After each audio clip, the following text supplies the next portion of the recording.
Salut, c'est Alain de la chaîne Tech Tribu et dans cette vidéo, je vais vous donner 5 raisons de ne pas acheter les nouveaux iPhone XS ou XS Max. Alors rassurez-vous, je ne suis pas un détracteur des nouveaux iPhones. J'ai d'ailleurs fait une vidéo de déballage de ce tout nouvel iPhone XS et je vais vous mettre un lien dans les fiches. Je vous invite à regarder la vidéo si ce n'est pas déjà fait. Alors je vais classer ces 5 raisons par ordre d'importance et je vais tout de suite commencer par la raison numéro 5, la moins importante à mes yeux. Alors pour moi la raison numéro 5, eh bien, ce sont des caractéristiques propres aux caractéristiques physiques de l'iPhone.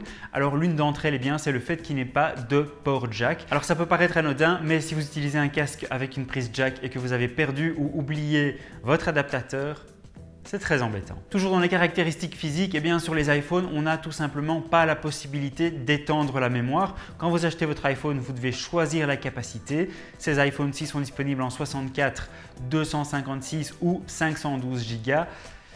C'est quand même plus sympa de pouvoir étendre la mémoire avec une carte micro SD comme chez Samsung par exemple. Toujours au niveau des caractéristiques physiques, eh bien, on n'a pas de bouton Home. Alors encore une fois, ça peut paraître anodin. On a une interface de navigation qui se fait entièrement avec des gestes.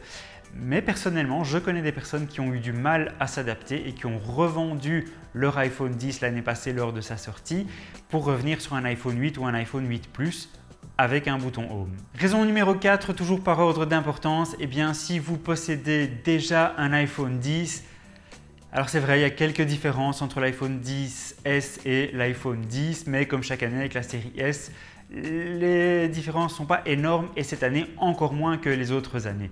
Si vous possédez un iPhone X, les raisons sont faibles de passer un iPhone XS. Si vous possédez un iPhone plus ancien, eh bien bonne nouvelle, à partir de l'iPhone 5S et tous les iPhones suivants, vous allez pouvoir mettre votre iPhone à jour vers la dernière version d'iOS, à savoir la version 12 qui est la version livrée en standard sur cet iPhone XS.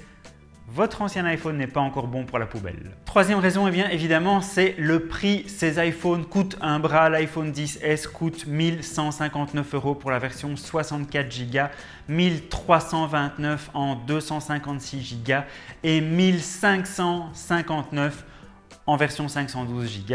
Les iPhone XS Max, eux, coûtent chaque fois 100 € de plus. On est donc à 1259, 1429 et 1659.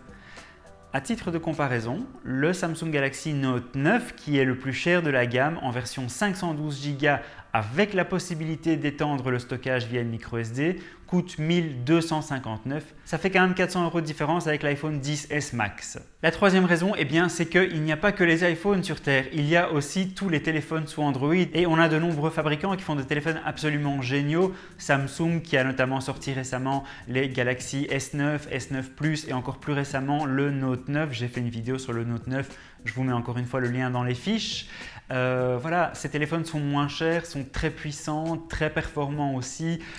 Il y a une vaste gamme de choix dans des téléphones avec des prix beaucoup plus abordables. On a notamment le Pocophone qui est un smartphone très puissant qui coûte 379 €, qui a le tout dernier Snapdragon actuellement disponible. On a également le Honor Play qui est un smartphone orienté gaming qui est super beau, qui est très puissant également, qui a plein de qualités. Le prix est de 329 €, donc il y a vraiment d'autres alternatives et à des prix plus abordables. Autre alternative, évidemment, eh bien, c'est d'acheter un autre iPhone. Les iPhone 7, 7 Plus, 8, 8 Plus sont toujours disponibles directement sur le site d'Apple ou bien sur Amazon, etc.